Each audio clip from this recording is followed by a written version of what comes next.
Hello, I'm Harold Munro, editor-in-chief at the Vancouver Sun, and joining me is our legislative reporter, Katie DeRosa, with a beautiful background. It does not look like the legislature, Not so the legislature. Session ended, so I'm taking the opportunity to be in the comfort of my own home. So we've got figured I'd show off the Christmas tree and my kids' stockings. well, great. Well, Merry Christmas to you, Katie, as we head Yeah. towards the holiday season here. Well, last week was a very busy week for you. Before we get to the wrap of the legislature, the opposition United Party brought up in question period the question of the number of people going to Bellingham. This was supposed to be a way to alleviate wait times for some surgeries here in BC. So, what did we learn last week, and what have you learned since? Yeah, so I had been asking for this exact data for quite some time from the health ministry on the number of people who are going to Bellingham for either breast or prostate cancer, and so that was announced in May. So it's 6 months out from this program that, again, like you said, is supposed to almost be a release valve to get some patients out of our system so that other patients could get seen faster, because there had been, reporting that BC's wait times are among the worst in the country. So we've gone from best to worst in a matter of years. And the program was supposed to accommodate 50 patients a week in one of two Bellingham clinics. And the documents that were obtained by FOI from BC United show that only 14 patients a week are going to Bellingham. So, that's quite a bit lower than the capacity. I talked to Dr. Kim Chi, who's the head oncologist at BC Cancer, about this last week, and I asked him, well, why is this? And he said, the program took a while to ramp up, but he's confident that in the last 2 weeks, those numbers are at almost 50 patients a week. So he's confident that more patients are going. I asked him if they were going to send more than just breast and prostate cancer. He said no plans right now to do that. But I also asked him, there's a benchmark that a lot of people are using to compare our wait list to other provinces, which is the percentage of patients that are seen or that begin radiation treatment within 28 days. That's the Canadian standard. Okay. And so our numbers in May were 77%, which, again, the national average was 92%. So we were well below the national average. Again, that's well below most other provinces in Canada. And so I asked for updated figures. I said, well, what is that percentage now? 6 months after patients have been going to Bellingham to relieve pressure, the number is actually 75%. So it's gone down. And I've been trying to get an explanation as to why. I believe we'll get another interview with Dr. Chi to explain that. The BC Cancer did give some context that there's a 16% increase in patients seeking who need radiation. So it could be that we're getting some patients off to Bellingham, but there's just more patients overall. So that is just impacting our wait list times. But, these are individuals who are, cancer is spreading in their bodies. And I've talked to two families since last week, and they, are just desperate. One family lost a loved one, and another family, the woman was, had cancer and it was basically waiting for treatment, and it felt like she said she felt like a sitting duck. And so, those are some of those are the people behind these wait Those are times. the real people, not just the numbers, right? And so you'll have that story. You have that story up now about the first family that lost a loved one, and you'll have another story tomorrow about the other. So That's right. good work, Katie. I'm sure we're going to hear other stories. I mean, there are always stories like this, but I think the bigger picture number, which you're finding, is that we're going in the wrong direction potentially here in terms of Yeah.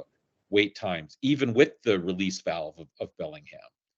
And I Um, mean, Dr. Chi did say that they've hired oncologists, they've hired radiation therapists, and so they're hopeful that a lot of the backlog is a lack of radiation therapists to run the machines. Long term, there's new cancer centers being planned for Surrey, Kamloops, Nanaimo, Burnaby, but it takes time to set up those centers. So one has to question, well, what else do we need to do? Because, again, if people are waiting this long and loved ones are dying, it's just an untenable situation. For sure. Absolutely. Okay, Katie, well, you gave us a bit of a look last week at the end of the legislature, which, as expected, ended on Thursday. Lots of pieces of legislation. We don't necessarily have to go through all of them, but a bunch related to housing as well, being forced through. And now I guess we still have to wait for some of the details with that legislation. Yeah, and that was the big, big gripe from the opposition parties is that some of the housing legislation, such as the upzoning on single-family lots, a lot of the details is going to come through regulation. So we still don't know when that's going to come. Maybe in January. I think the Housing Minister Ravi Kahlon has said in the new year. But those are the details about the setbacks, the size. So if you're saying you could build up to 6 units on a single-family lot, the setbacks and those other details are really what will make or break the policy, because in the city of Victoria, they adopted a missing middle policy, and the first iteration of it, developers were saying it was too restrictive, the setbacks were too far from the property line, so they couldn't build as big of a, say, structure, and they said that kind of kills the viability of those projects. Like if you're building multi-unit homes, you would think, again, we don't want condos, right? We don't want 1-bedroom condos. That's the problem, is that there's not enough 3-bedroom places for families to live. So you have to think about fitting enough 3-bedroom homes with space for kids, space for dogs. And so that's a big consideration of those are the details that everyone wants to know, that we will find out hopefully soon. Right. Around that's a really important, probably the most important one. And then there's also still some questions around what development will look like near transit hubs. Yeah, again, so a lot of details that need to be pieced together there. And again, I had talked to Andy Yan, who raised concerns about, well, how is this going to play out in terms of, are we going to see low-rise buildings, a lot of them apartments with a lot of renters, are we going to see those demolished to make way for these larger story structures? So, I mean, sometimes these are concerns that we won't actually know until they play out. Housing Minister Ravi Kahlon has said he urged municipalities to have protections for renters, similar to what was inserted in the Broadway plan. So ensure that anyone who's evicted has, a place to return to at the same rent. But those specifications weren't in the bill. So it's up to each individual municipality to put that in themselves. So that's also some criticism, is that why aren't renter protections in the legislation itself? Right. If the province is going to intercede and require certain things, but then not others, what's going to prevent those municipalities from going their own way and then not having, because part of this too is that I think Minister Kahlon and the Premier have said that there's just too much variation from municipality to municipality that causes confusion for developers, down to the point where they're talking about coming up, I think, with 10 designs, right, of what a home might look like, to try to make the process a little simpler. And I think developers are supportive of that. But municipalities are still saying, hey, should we all be treated the same? Right. And so definitely there's concern for municipalities about this blanket approach, the one-size-fits-all approach, specifically back to the upzoning. The mayor of Langley has been, Eric Woodward, has been quite outspoken, saying that this is going to wipe out 10 years of our city planning, that we've already planned these neighborhoods that are, we're building housing. They might not be the exact, multi-unit housing that the province envisions. And so they're really concerned about how this will impact, 10 years of their plans. So we saw, a huge suite of housing legislation passed over the session, including short-term rentals. So we'll have to really see, well, does this free up units? Does this bring down prices? Like the big question that I have, and that other, that we've been asking the ministers, well, how do we see that these policies are working? Is it based on rent prices coming down? Because obviously if there's vacancies, then that should bring rent prices down. But we don't know. Are the increase in units through the multi-unit housing, if more sixplexes are built, is that going to bring prices down? Or there's concern that some of those multi-unit townhouses will still be fairly luxury, high-end townhouses that could still be out of reach. So the big question as well that we're waiting for is sometime next year, maybe January, we'll have to see. The government's going to unveil its BC Builds program. So that's its below market housing program. That's where the government is looking for publicly owned land. That's, Crown land, federal and provincial land, city-owned land, on which it can build affordable rental units Okay. for workers and for lower income folks. So I feel like that's a Right. big piece that's missing that we need the details on. Okay, yeah, that's an interesting one, right? Because land, obviously, the land costs are a big part of what goes into the inputs in terms of what's affordable or not.